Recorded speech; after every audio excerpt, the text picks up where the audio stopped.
Hi everyone, today we'll be having a look at Volume 10 of Nanatsu no Taizai, also known as the Seven Deadly Sins.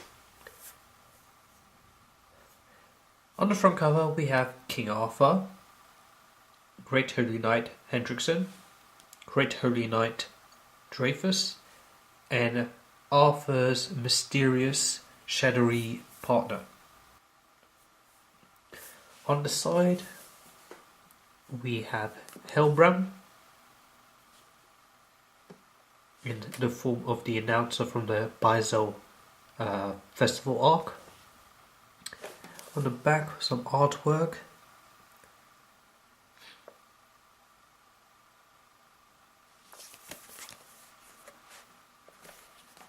Let's have a look underneath this checker cover.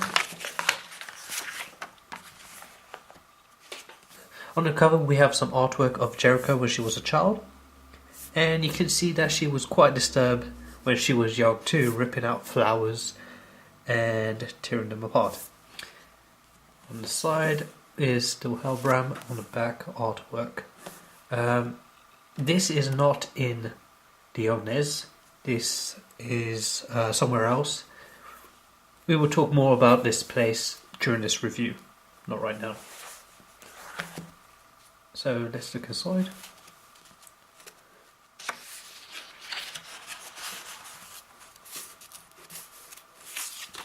This volume contains chapters 72, 73,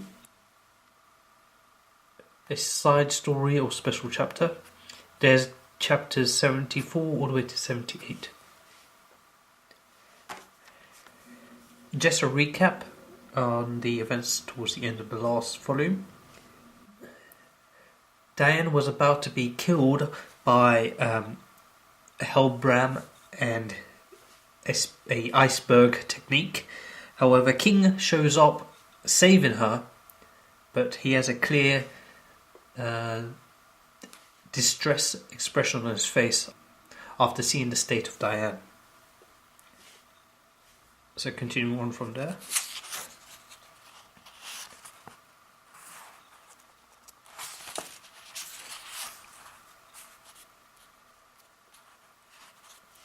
King is furious and he wants to know who hurt Diane. First he asks Hauser and Gilla if they were responsible, to which Diane said that they tried to protect her. King approaches Hauser and starts punching his armor, yelling about how Hauser didn't really protect her. Look at the state of her. He continues to do so until we see a bloody fist. Hauser does stop him, and we see King crying. And really he's blaming himself for not being able to protect those he loves. Helbram tells King that he is always late, like when the fairy forest was on fire, like the incident 700 years ago. Of course, we don't really know what this incident was 700 years ago. And now, King is late for Diane. Look how hurt she's bad. As he says this, Helbram attacks King, only to be overpowered by King in the ensuing battle.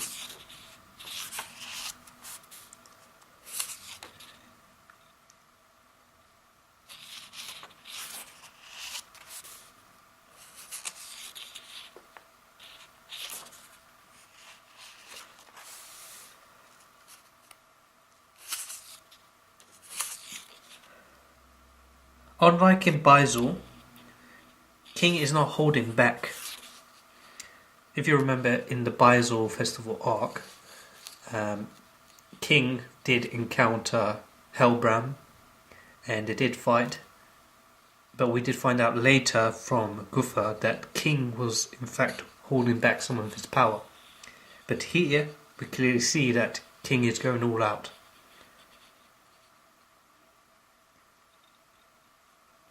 At this point, King demands Helbram to return to his original form so that he can fulfill a promise made 700 years ago. Helbram obliges and he returns to his original form. Now that Helbram has returned to his original form, he too can use his full power, which he does, as you can see right here. We see King does block this attack. But right here we see Hauser and Gilla noting that Helbram's power is at the level of a great holy knight.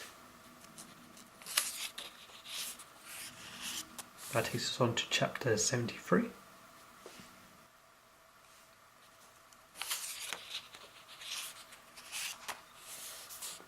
After a brief discussion about King losing people precious to him, for example Elaine and Noun, possibly Diane, Helbram attacks Diane only for King to save her by taking the hit. King tries to use his sacred weapon, as we see right here, only for it to have no effect on Helbram's tree roots.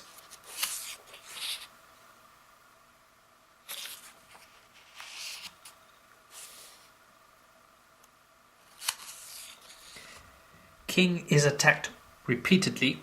It almost seems as if Helbram is playing with him like a toy. When King seems incapacitated, Helbram once again launches an attack on Diane.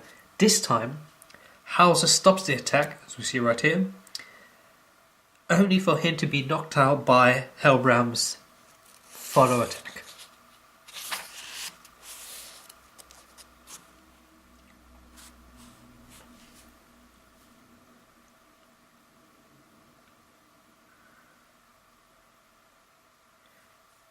It seems hopeless now. Diane is unconscious, as well as Hauser and Gilla. King is immobilized. He is unable to do anything. Helbram now attacks Diane as King watches on.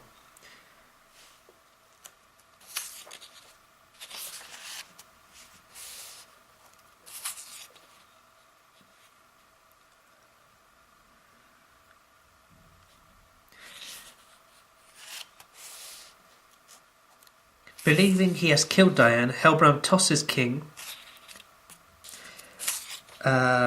He tosses him to have a closer look at what's left of Diane. As the dust settles, we see that Diane is safe. So what happened was that King had concentrated his power and he used his sacred treasure to protect her and the others.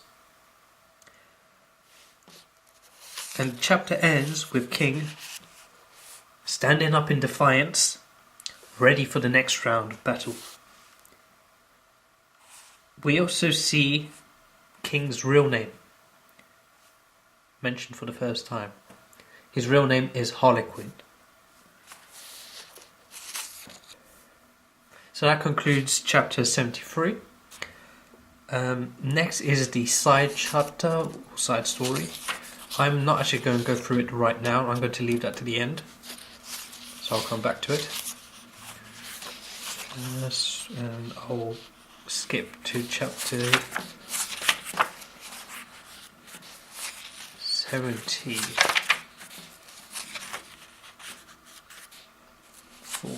I can find it. So finally, chapter 74. After saving Diane and the others, including Guffa and Jericho. I have to mention that because if you remember, Jericho and Guffa had been defeated and were lying unconscious. So they did survive this attack from Helbram. Anyway, so King tells Helbram that the fairy sacred treasure, the source of the power of the fairies, was on his side.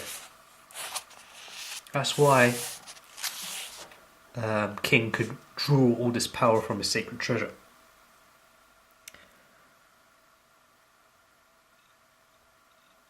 This causes Helbram to draw power from the holy knights that served him via Link. If you don't remember, Link is this kind of ability where Holy Knights could almost give Helbram their power via some kind of artifact. So Helbram draws or takes all the Holy Knight's power, after which King and Helbram proceed to attack one another once again.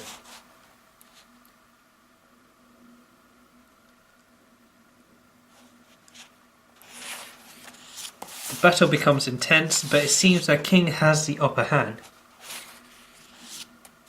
Eventually, King does defeat Helbram right here, but before Helbram falls, he tells King that the sin struggle is futile, as the Holy Knight, or Hendrickson, has all the pieces required to resurrect the Demon Clan, including Elizabeth. King, of course, confused as everyone else, questions Helbram about Elizabeth being the so-called last key. At which point Helbram falls to the ground, and after a few exchange of words, Helbram dies.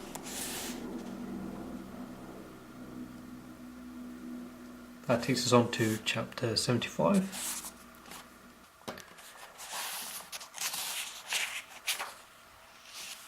King goes to Diane and apologizes for putting her in harm's way on her own. Diane then mentions that she finds the name Harlequin almost nostalgic.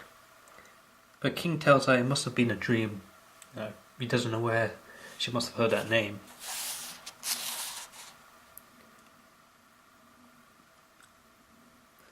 We're going to find a little bit more about this moment in the side story or chapter later on, so you might want to remember this bit. Anyway, here Hauser states that the Sins do not seem like people who would overthrow the kingdom, and he questions their goal in coming to the city. King mentions that Elizabeth was kidnapped. And just at that point, Dreyfus shows up and attacks King, only for King to parry the attack and send him flying here. King then holds his sacred treasure to Dreyfus' neck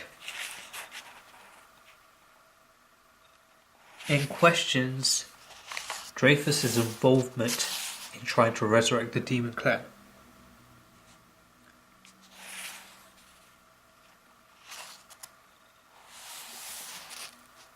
Now we move back to Hendrickson and Arthur.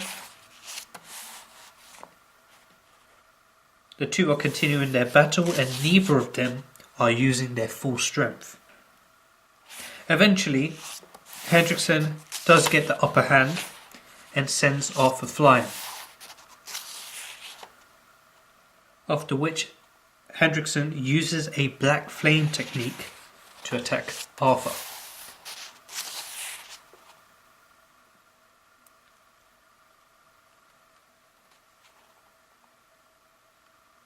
It's a very powerful technique, but for some reason his attack was reflected back at him. Once the dust clears, we find out that the one who reflected the attack and saved Arthur was none other than Meliodas.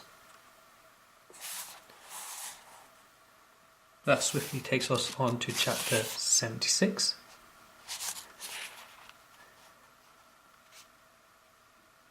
Just before carrying on the cover page of this chapter we see the three princesses of Leones.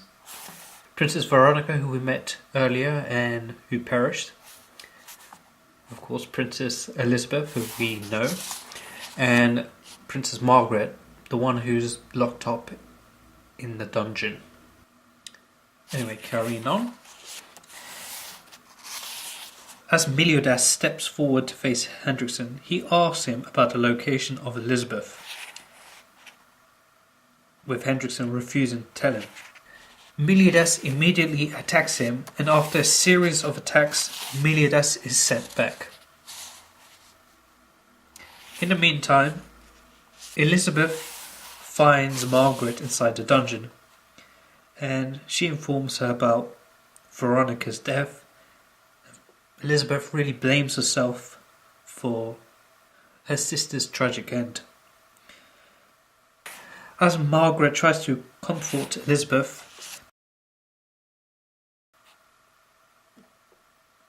the female Holy Knight that abducted Elizabeth shows up. She wonders how the princess managed to get out of her cell. And the Holy Knight does also note that Margaret is in the cell by her own free will. Elizabeth refuses to believe that, and when the Holy Knight tries to grab Elizabeth, Hawk suddenly appears and hits this female Holy Knight. Immediately after seeing Hawk, the female Holy Knight stands up and teleports Hawk away to a mysterious dark place, stating that she despises pigs. The Holy Knight accidentally knocks Elizabeth unconscious during the process, and she opens Margaret's cell, telling her that she'll grant Elizabeth's wish to free Margaret. Carrying Elizabeth, the Holy Knight jokes about that Margaret can leave as long as she has the courage to escape. In that moment, Hendrickson contacts this female Holy Knight, asking whether she has relocated the princess, which we know she has. She questions him if moving her to a different place is really necessary. But Hendrickson tells her, since the enemies are the 7 deadly sins, the dungeon is not safe enough.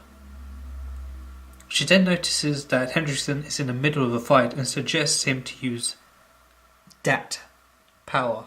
We're not sure what that power is yet, but we will towards... in the next volume you'll see it. Yeah, so he doesn't want to use this power right now, saying that it's not the right time. So instead, this female Holy Knight tells him that she will send her cute little knight to assist him. Moments later, Gilthunder appears from a thundercloud, ambushing Meliodas, who is just able to parry his attacks. Both exchange multiple attacks, blocking each one of them, but Gilthunder eventually kicks Meliodas in the chest and knocks him backward, with Arthur catching him.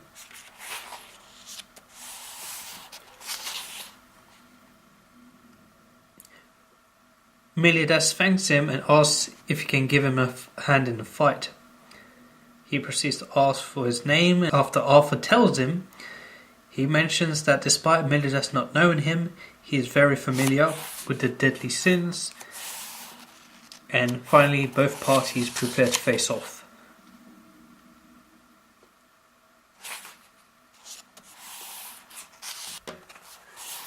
Chapter 77. If you notice, Meliodas is here on his own. Ban is not with him, which is a bit strange. But we find out what happened to Ban in this chapter. So before Meliodas saved Arthur and started the battle with Hendrickson, we find out that Ban and Meliodas split up. Meliodas headed towards the battle, and Ban decided to head towards the castle.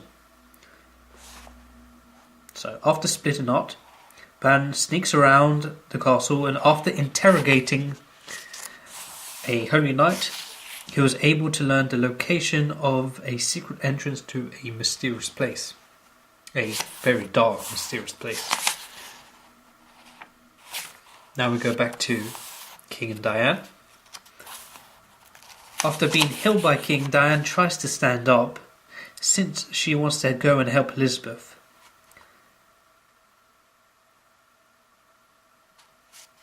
Right here,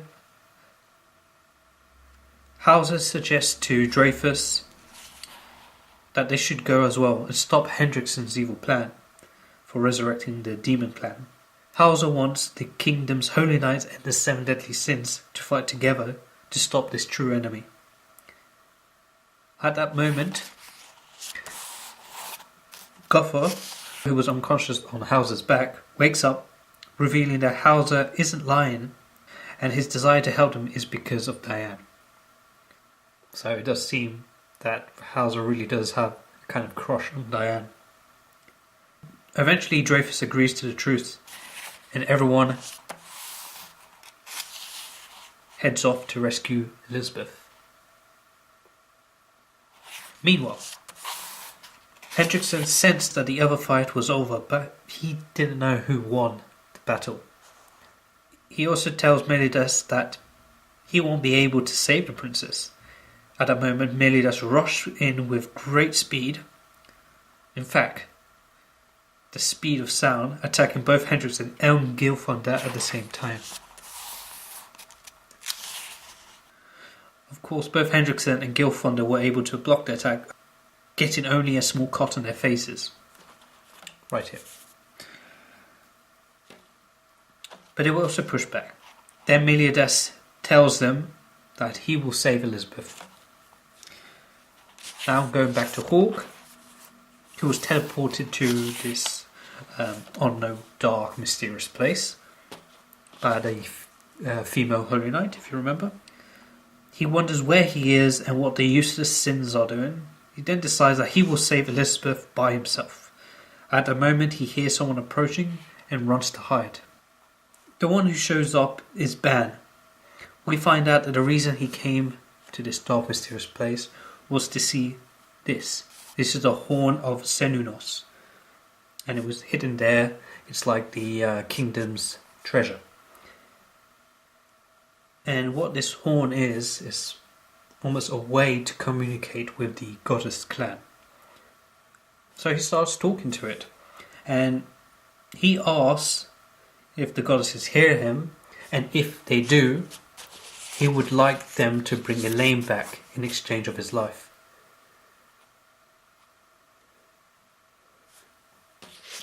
Chapter 78. In front of the horn, Ban asks the goddess clan to resurrect Elaine in exchange for his life. Then he hears a voice and is shocked to see Hawk is there. After Hawk explained how he ended up there, he suggested that they go and save Elizabeth. Ban tells him to go ahead without thinking that there must be something he can do. At that point, a voice then speaks from the horn, revealing itself as a goddess.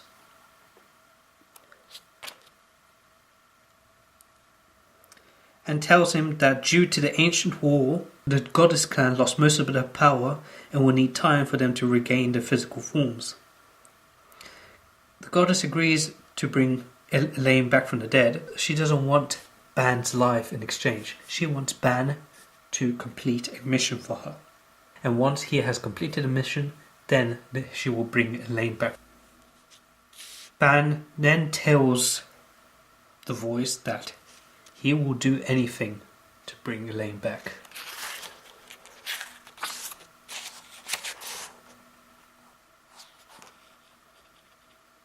Outside, Meliadas is fighting with Gilfunder. Arthur is amazed by their fight, even though they aren't even fighting seriously. Meliadas is able to push Gilfunder back, but then Gilfunder uses a attack summoning beast-shaped lightning from thunderclouds. Meliadas uses his full counter to reflect the attack, but found out that it was time delayed and that he had to reflect two incoming attacks as well, as we see right here. In that moment, Gilfunder got behind Meliadas and slashed him, but Meliadas was able to block using the sheath of his sword.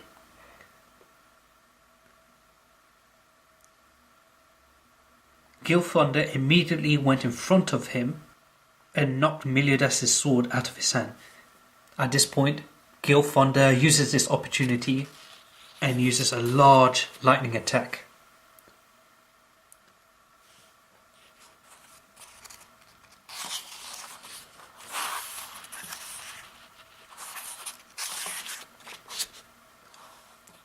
As the dust clears,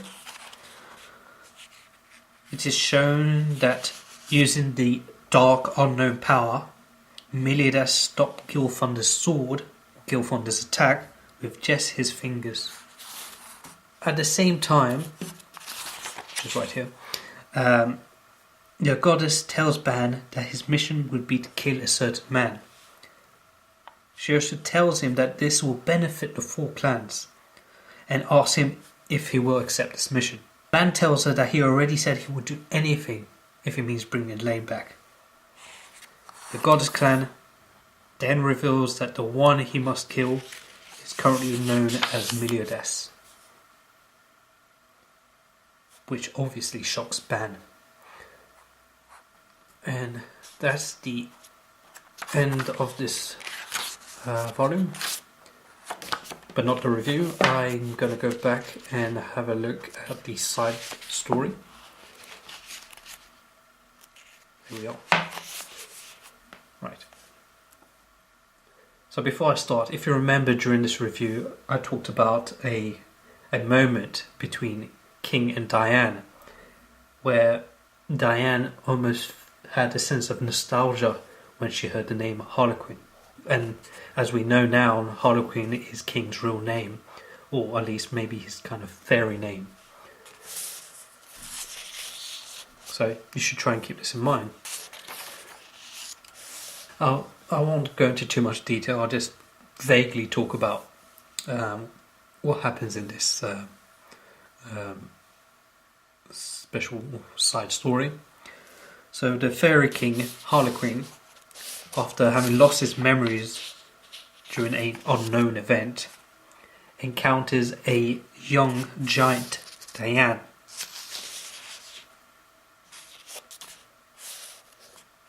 Here Diane is actually lost and has to survive on her own, and due to the encounter with King, King cares for her, protects her, and they live together quite happily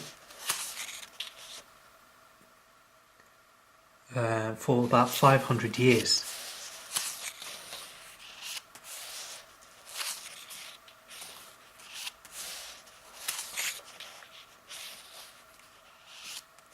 And during this whole side story, we see that King starts to have some kind of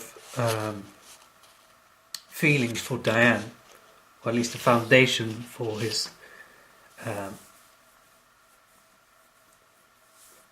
love for Diane is seen in this side story. Of course, we don't really see if Diane also feels the same way. And eventually, something does happen to Diane.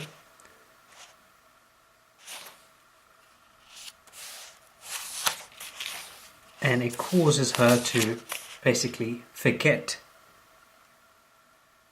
about King's existence, and if she had any feelings for King, her feelings as well. We also see in this side chapter the so-called incident that Helbrand was talking about that happened 700 years ago.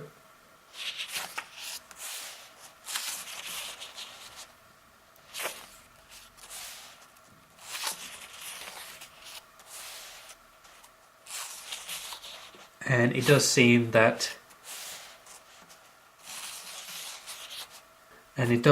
that King did kill Helbrand due to this incident 700 years ago. And this side story ends with King in shackles, being carried away by some holy knights. One is none other than Meliodas. I guess this is their first meeting, and how King becomes a member of the Seven Sins. And we also see here Diane after having lost her memories just wandering about. If you do want a deep look at this volume, then try and look online for this volume and give it a good read. It's nothing major, but it's always something nice to read about the backstory of these characters. Okay everyone, thanks for watching. Please comment, like and subscribe. Bye.